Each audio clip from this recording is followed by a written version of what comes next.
Sziasztok! Megnézzük, hogy mit nem mond el a személy, akire gondoltak. Úgy, ahogy szoktam, 3 különböző pakliból 3-3 lapot kérek. Ez a 2, ez taró, és ez pedig a ki nem mondott szerelmes érzések kártyája, és akkor mindegyikből, vagyis az első 2-ből azt kérdezem meg, hogy miről nem beszél, a harmadikból pedig azt, hogy mi az, amit meg is elmondana, úgyhogy hozzá is kezdünk. Nem szaporítom a szót, majd menet közben úgy is fogom, úgyhogy lássuk, mi az, amit nem mond el ez a személy, és jó lenne, hogyha tudnánk, mit nem mond el ez a személy. Mi az, amit nem mond el?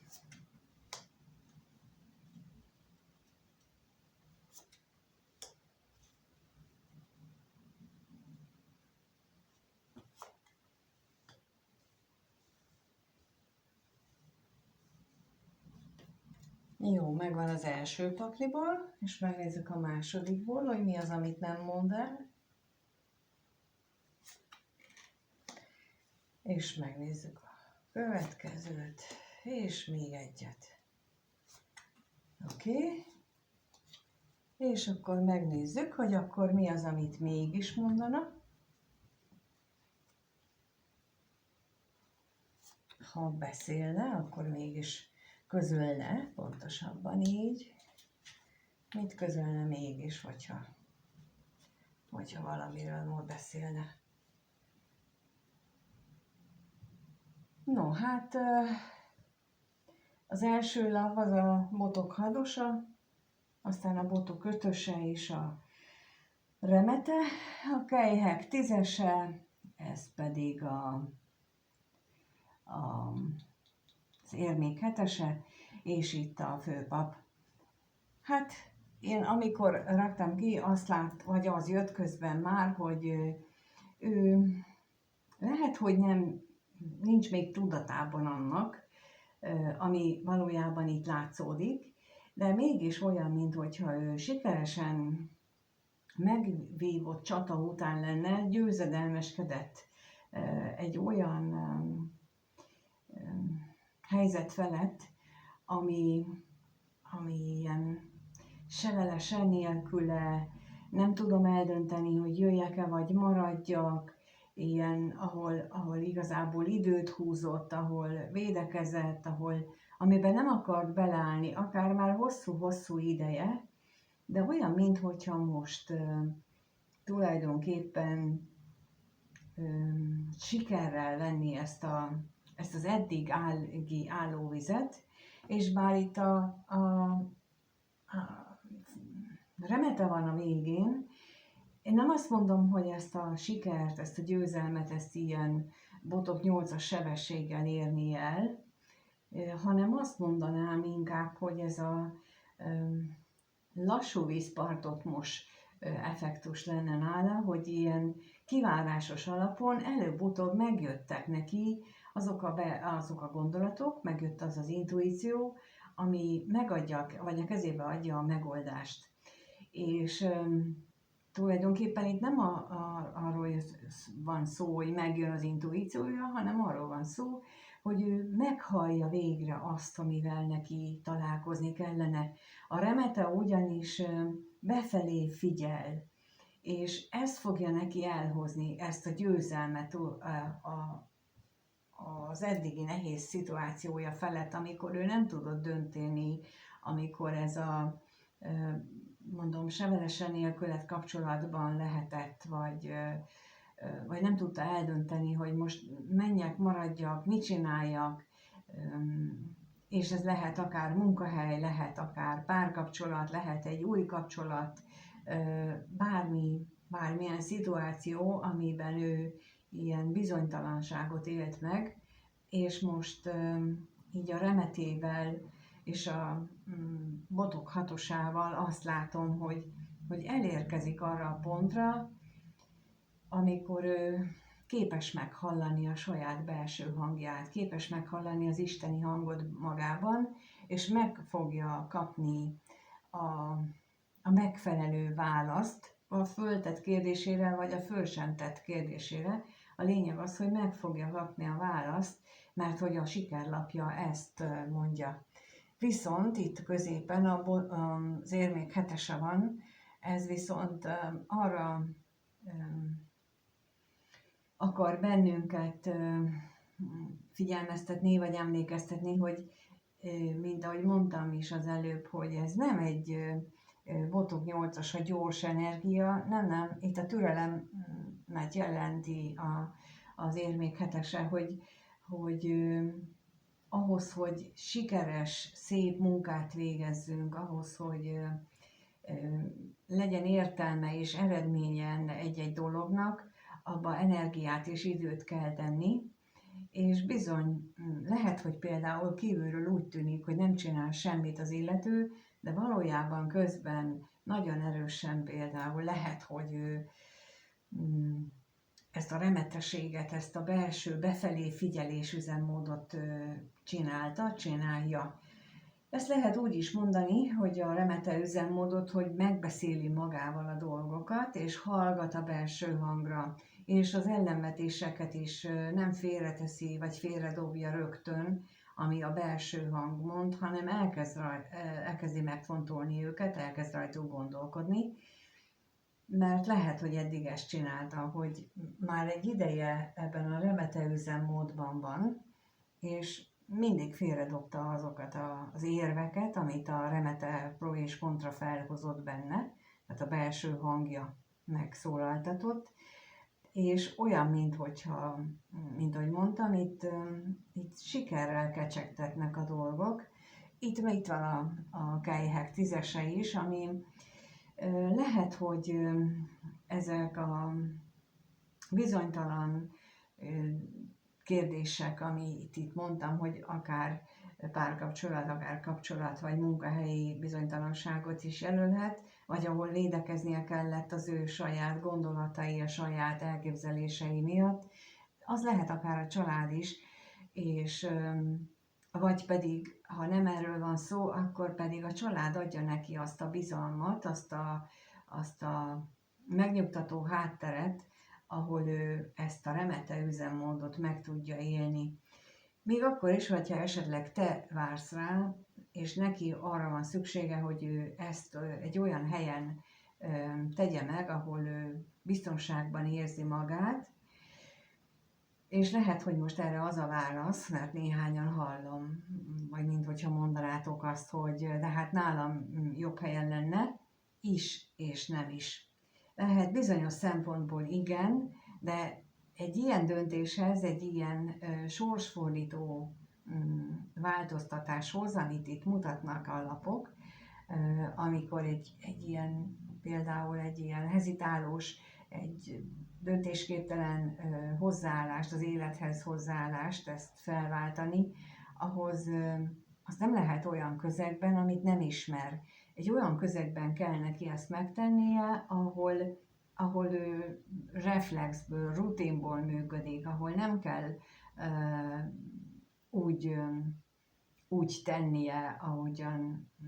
tehát nem kell figyelnie azt, amit csinál, hanem az ő megszokott dolgait csinálja. Persze, ez nem jelenti azt, hogy a környezete ott örül annak, amit ő csinál. A lényeg az ebből a szempontból, és most csak az ő szempontjából nézzük, hogy ő ott ilyen módon biztonságban érzi magát. Mert most képzeljétek el, hogy például ez a személy nem otthon, nem az ő családjában csinálna ezt a remete üzemmódot, hanem meghallgatva a kéréseteket azt mondja, hogy oké, jövök. És akkor,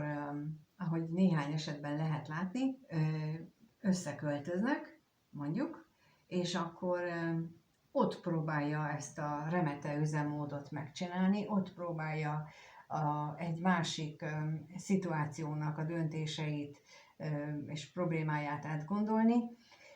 Ebben az esetben nem biztos, hogy te erre vevő vagy. Főleg nem, hogyha nem tudod, hogy most éppen ilyen helyzetben van, és ilyen energiákon megy keresztül, vagy ilyen gondolatokon megy keresztül, akkor bizony ez nagyon hamar vezethet türelmetlenséghez, vitához, veszekedéshez, mert hogy miért ülsz, meg miért így csinálsz, meg nem ez volt, meg nem ezt beszéltük meg, miközben őt meg nyomja az energia, hogy ő remete üzemmódban legyen. És ezért mondom, hogy ezt érdemes átgondolni, hogy amikor valaki így a családjában, vagy családja körében éli meg ezt a megfontolás időszakát, akkor ez azért is lehet, mert hogy ő ott érzi magát úgy nyugalomban és biztonságban, ami ehhez neki szükséges. És ez nem azt jelenti, hogy például téged nem akar, hanem csak azt jelenti, hogy ez egy olyan feladat, ami teljes 100%-os figyelmét igényli, és abban nem férsz te ott már bele. És ezt mutatják itt a napok, itt megint egy nagy arkánom a végén a főpappal, és itt van a két kulcs keresztbe téve, hogy ez egy nagyon nehéz feladat, és mindenképpen kell neki hozzá, ahogy a remeténél is mondtam, a belső intuícióra való hallgatás, és itt a főpap, ez egy érdekes ábrázolás, itt önálló van a megoldás kulcsa a főpapnál, tehát hogy itt különösen fontos az, hogy ő képes legyen befelé figyelni, különösen fontos, hogy ő megtalálja az ő belső szellemi lényét, a lelkét, mondjuk így, hogy ő rátaláljon a saját lelkére, mert csak az fogja őt majd átsegíteni azokon a nehézségeken, ami rávárt, vagy amit eddig próbált elodázni, és csak ez fogja őt majd ebbe a botok hatos energiába repíteni, hogyha megengedi magának, hogy ő tulajdonképpen a felettes énjével tárgyaljon, és a felettes énje lesz az, aki megsúgja neki azokat a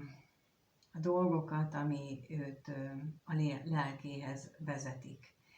Úgyhogy ez az, amiről ő nem beszél, és hogyha erre te türelemmel reagálsz, akkor ezzel nagyon is tudod őt támogatni. Persze ez nem vonatkozik mindenkire, úgyhogy elmondom ismét azt, hogyha nálatok ilyenről szó sem volt korábban, akkor fontos, hogy ez nem a te kapcsolatodról szól, nem a te személyedről szól, hanem ez egy olyan személyről szól, ahol te tudod, hogy ő neki vannak ilyen elodázott döntései, tudod, hogy akar dönteni, csak nem tudja, hogy mit csináljon, akkor a tiéd, de hogyha erről még szó sem volt közöttetek, hogy ilyen nagy szituációban van ő, akkor ez nem az, ami rád vonatkozik. Mert nem minden vonatkozik ránk, és nagyon gyakran vagyunk hajlamosak arra, hogy olyanra is rábólincsunk, hogy ez biztos az enyém, amikor nem is valahol tudjuk a tudatunk mélyen, hogy ez nem is a miénk, de mégis szeretnénk, reménykedünk benne, hogy akkor ez nekünk szól, és ez fontos lenne, hogy ilyenkor ne nyomjuk el a belső hangot, mert bizony a belső hang szokta mondani azt, hogy ez nem a tiéd. És ez a főpap és a remete is egyben, mind a kettő, az intuíció, asztrológiában a Neptunusz az, aki ezt jelképezi, úgyhogy ez fontos lenne, hogy ezzel így nézzünk szembe. Na és akkor megnézzük akkor ezt a hármat, hogy mi az, amiről tulajdonképpen ő beszélne, hogyha beszélne, de lehet, hogy most igazából nem beszél egyikről sem. Lássuk akkor az elsőt, hogy akkor az első azt mondja, hogy nagyon sajnálom, hogy nem voltam következetes a kapcsolatunkkal kapcsolatban. A második pedig arról beszél, hogy saját magát és téged is megtévesztett, majd mindjárt megnézzük, hogy mivel, és akkor a harmadik az pedig azt mondja, hogy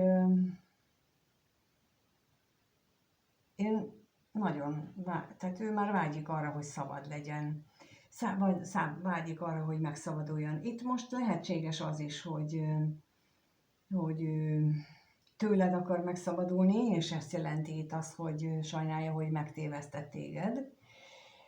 És az, hogy nem volt elég következetes a kapcsolatban, mert hogy esetleg ráébredt arra itt a nagy gondolkodás közepette, hogy ő valójában mit csinált, mert gyakran megesik az is, hogy az érzelmek, a kémia hevében olyan dolgokat mondunk ki, amiket aztán később nem is úgy gondolunk, vagy esetleg egy kicsit mámoros állapotban, és akkor ez lehet, hogy benned már valamiféle kapcsolatképét alakította ki, de ő viszont ő maga nem így gondolja, és ez az, amit ő sajnál, hogy ezt nem vette észre korábban, és ezt így téged is tévhitben tartott, és vágyik a szabadságára. Ugyanakkor jelentheti ez azt is, hogyha ez már egy komolyabb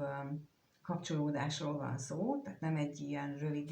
életűről, mint amiről az előbb beszéltem, akkor viszont azt is jelentheti mindez,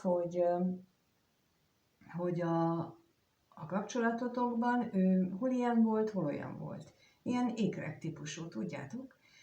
Az ékrek típusú személy, hát azért ékrek, mert két arca van, egyszer ilyen, egyszer olyan. És nem azért, mert ő gonosz vagy rossz, egyszerűen neki ez a dolga, például egy ilyen életfeladata van, hogy ő ezt felismerje magában, felismerje a saját viselkedésében, és lássa azt, hogy nem volt elég következetes, nem volt elég a te szemszögödből, nem volt elég megbízható, és tulajdonképpen ezzel ő megtévesztett téged, és megtévesztette saját magát is, és szeretné, hogyha ettől a kétarcúságtól, ettől a hol ilyen vagyok, hol olyan vagyoktól meg tudna végre szabadulni, és azt mutathatná meg, azt az arcát, amelyiket ő szeretné. És ehhez viszont kell tudni azt, hogy miért viselkedünk így, erre rá kell látnunk. Például van, amikor mi magunk sem látunk rá arra, hogy így viselkedünk, csak a környezetünk nem érti, hogy mit csinál ez az ember, miért így viselkedik, ma miért ilyen, tegnap sokkal másabb volt, holnap megint másabb lesz, és ezt ő nem veszi észre, mert ő nem látja magát kívülről. Egyrészt ez az egyik feladatunk, hogy meglássuk magunkat kívülről, és utána, amikor ezt megláttuk, akkor ezt tudjuk értelmezni, hogy ezt miért csináljuk, és utána a harmadik lépésként tudunk változtatni. Úgyhogy ez a személy egy ilyenem megy keresztül. Én például, amit szeptembertől tervezek indítani, asztrológiára alapuló dolgokat. Azért asztrológiára, mert mint ahogy most elmondtam, ez így nagyon jól leírják a különböző dolgok, az asztrológiában található, a viselkedésünket, és nagyon pontosan is meghatározzák azokat, hogy hogyan lehet különböző szituációkat, helyzeteket pozitívvá fordítani. Például, amikor az embernek van egy ikrek felszálló holcsomója, az nem azt jelenti, hogy ott két arcúnak kell lennie, hanem azt jelenti, hogy neki bizony a városi életet kell választani a természet közeliséggel szemben. Mégis annak ellenére, hogy például nagyon szereti a lovakat, nagyon szeret vidéken élni, nagyon szeret, de neki a városi életmódot kell elsődlegessé tenni az életében, vagy például kommunikációban, technikában kell fejlesztenie és aktívnak lenni. Szóval ilyenekről fogunk beszélni, és mert hogy ez fogja őt, és hogyha beleáll valaki, akkor ez fogja őt előbbre vinni, és akkor elindul egy ilyen pozitív áramlás. Legalábbis akikkel eddig ezt így egyénileg csináltuk, azoknál ez így mindenkinél bekövetkezett, úgyhogy ezt szeretném továbbadni, és akkor ehhez várom azokat, akiket ez érdekel, nem asztrológia lesz. Nem kell azt a sok mindent megtanulni,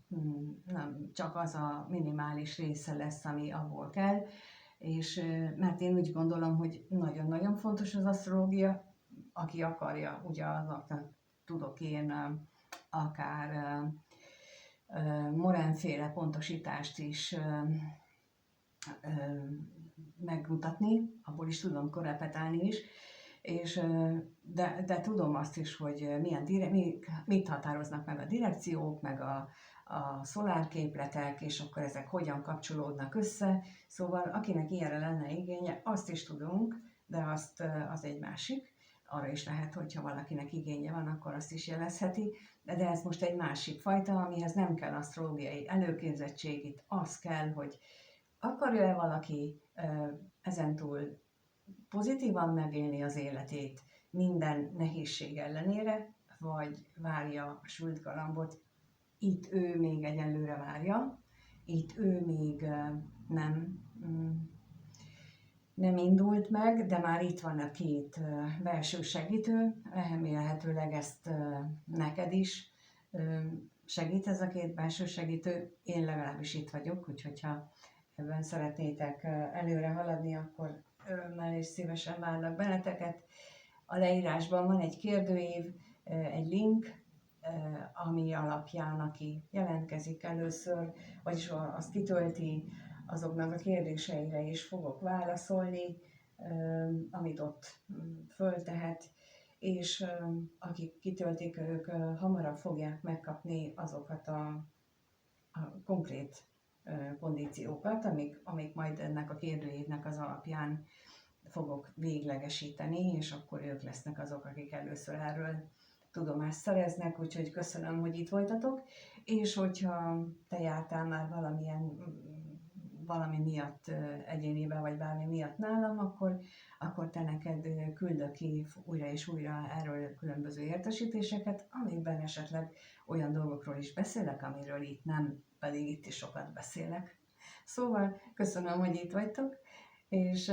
köszönöm, hogyha találkozunk máskor is, máshol is, és a kommenteket is, a lájkot és a feliratkozásokat is, mindent köszönök. Úgyhogy